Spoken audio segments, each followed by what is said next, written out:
In this tutorial, we are going to have the player have a gun, which is going to follow them around as they go around this level of the maze.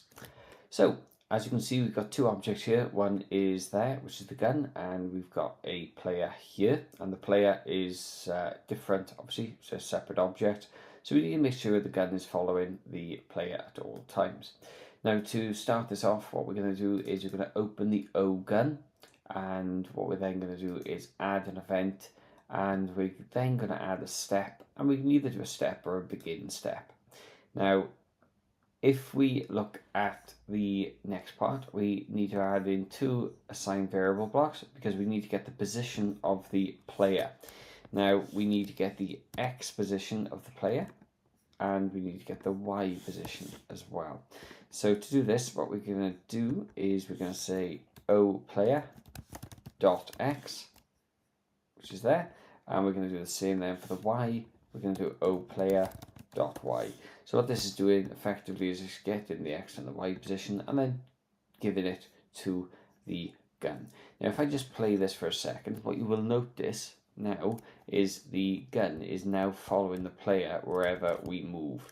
Okay, now it is a little bit too high here, so what we're going to do is add a number to the Y, and you'll need to play around with this number because it's going to be different for sort of every object that you use. So obviously the gun that I've got is a certain size, so you can see there plus 12 isn't a bad size. This can probably go down a little bit more if we wanted to. If we did plus say 15, it's going to be a few little pixels down further, and there you are, that's a little bit better there.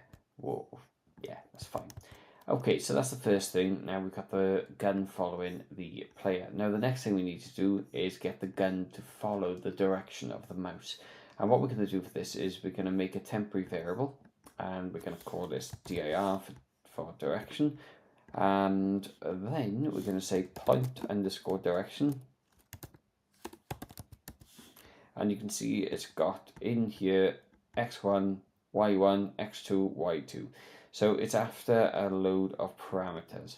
So if we do the first thing and we just say x comma y, so we get the x and the y, and then we say mouse underscore x comma mouse underscore y.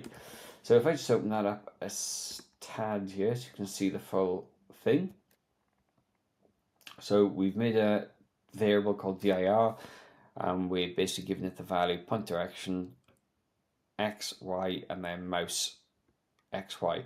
There's a comma in between each one of these, so please do not put a full stop in, because if you put a full stop, it's not going to work. We're then going to set the rotation of the gun. So we're then going to say set instance rotation, and we're going to give it this temporary variable that we've just made here. Now what we have done effectively is if we press the play, this now works, and effectively the gun, if I just zoom in here, will follow the mouse around, doesn't matter where we go. And also as we move with the player is also following around, and the mouse is also in the direction of the pointer. Sorry, the gun's in the direction of the pointer. Now the next video after this is going to show you how to get the bullet to fire, and how to get the bullet to chase and fire in the direction of the mouse pointer.